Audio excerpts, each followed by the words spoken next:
자유한국당이 여야 사당의 선거법 및 고위공직자비리 수사처법 패스트트랙 지정을 위한 당내 추인을 받은 지난 23일 하루에만 3차례 긴급 의원총회를 개최하며 강력 투쟁에 나섰다. 한국당은 국회 사법개혁특위와 정치개혁특위에서 실제 패스트트랙 지정 안건이 처리될 오는 25일을 총력투쟁 디데이로 잡고 총궐기를 위한 예열 작업을 마쳤다. 황교안 청와대 앞 천막을 쳐야 한다면 하겠다.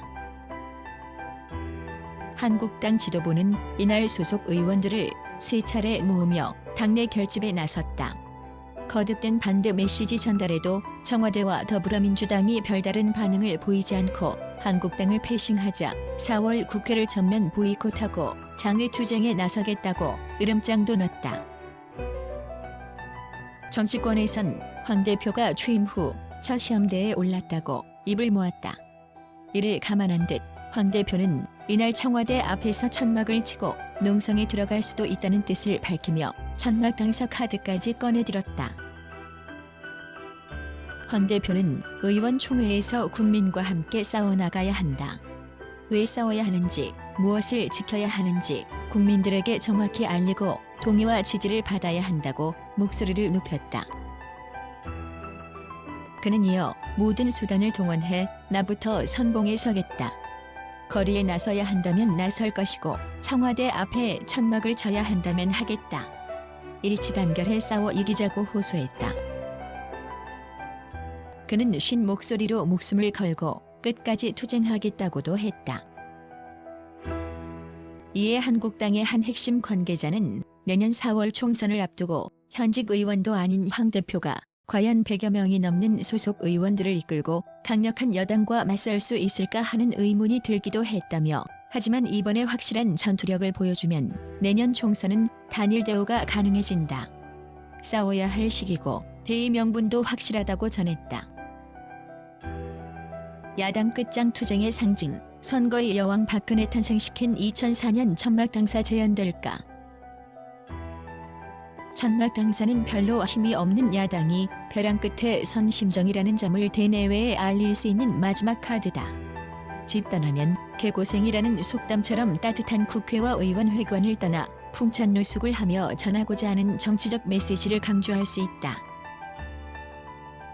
특히 한국당에게 천막 당사는 좋은 기억으로 남아있다. 지난 2004년 당시 고 노무현 전 대통령 탄핵 여풍과 2002년 대선 불법 정치자금, 이른바 차떼기 사태로 최대 위기를 맞은 박근혜 한나라당 대표가 당사를 매각하고 천막 당사라는 카드를 꺼낸 것. 천막 당사에서 생활하며 여론의 동정론을 얻는데 성공한 한나라당은 참패를 예상했던 17대 총선에서 121석을 얻으며 기사회생했다. 누구도 예상 못한 대반전이었다. 그 이후 박근혜 전 대통령은 선거의 여왕이라는 타이틀을 달게 된다. 양날의 검천막 당사, 성과 못 거두면 지도부 리더십의 상처. 정치적 파급력이 큰 만큼 천막 당사는 성공하지 못할 경우 후폭풍도 적지 않다. 특히 천막 당사를 주도한 당대표와 원내대표 등 지도부에게는 성과가 없을 경우 리더십의 상처를 입을 수도 있다. 한국당의 한 당직자는 천막 당사는 자리를 깔 때가 아니라 거둘 때를 정하는 게 훨씬 어렵다며 성과 없이 물러나거나 여론의 관심에서 멀어지게 되면 당 지지율이나 지도부 평가에도 안 좋은 영향을 미칠 수 있다고 전했다. 과거 박 전 대통령은 총선서 121석을 얻으며 다시 재계 발판을 마련했다. 또 최근에는 김성태 전 원내대표가 천막 당사까지는 아니었지만 드루킹 특검 도입을 주장하며 국회 본청 앞에서 천막을 치고 단식 농성에 돌입하기도 했다. 그 결과 김 전 원내대표는 특검을 관철시켰다. 나경원 원내대표는 이날 오전 첫 의총을 마치고 기자들과 만난 자리에서 패스트트랙 처리 과정이 매우 비상식적이고 비정상이다. 한국당으로서는 비상한 대응을 할 수밖에 없다. 가능한 모든 수단을 동원하겠다고 공언했다. 하지만 청와대 앞 천막 당사를 칠 것이냐는 질문에는 구체적인 말씀은 드리지 않겠다며 즉답을 피했다. 그만큼 천막 당사에 돌입할 경우 리스크가 크다는 것을 잘 알고 있다는 얘기다. 한국당은 23일 밤 9시부터 국회 로텐더홀에서 철야 농성에 돌입했다. 한국당은 그러면서 문재인 정권을 심판하기 위한 대여투쟁에 시동을 걸었다고 했다. 청와대 앞 규탄대회, 주말 서울 세종로 세종문화회관 앞 대규모 장외집회 등도 예고했다. 이에 따라 아직 정치 신인이라는 황교안 대표가 내건 대여투쟁이 박근혜식 천막 당사를 접목하며 또 한 번 내년 총선서 대반전을 노릴 것인지 사뭇 궁금해진다. 나경원 자유한국당 원내대표는 24일 한국당을 제외한 여야 사당의 선거법, 고위공직자범죄수사처 등 신속 처리 안건 추진에 맞서 결사저지 투쟁에 나선 것에 대해 우리는 정쟁을 하고 있는 것이 아니다.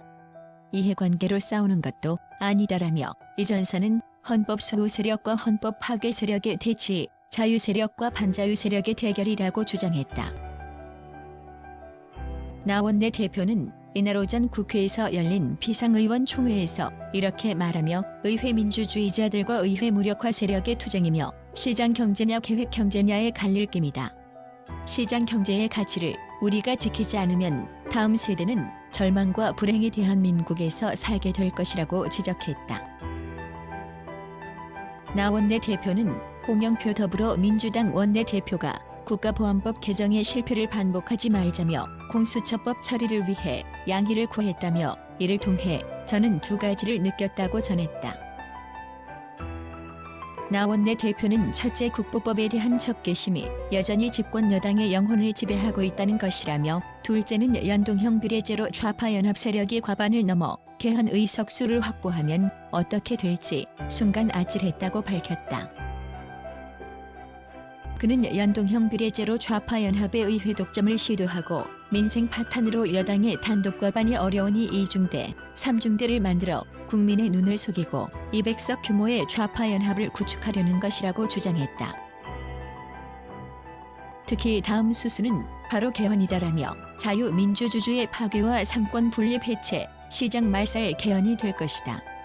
민주당은 지난해 초 개헌안을 내며 헌법에서 자유를 빼려는 시도를 했고 사실상 사회주의 경제제도인 도지공 개념을 도입하며 북한을 정식 국가로 인정하고 연방제를 도입해 대한민국을 북핵에 굴종시키려는 것이라고 말했다. 이어 이제 패스트트랙도 필요 없게 된다. 국회 자체가 문재인 정권 독재 트랙이 된다며 제일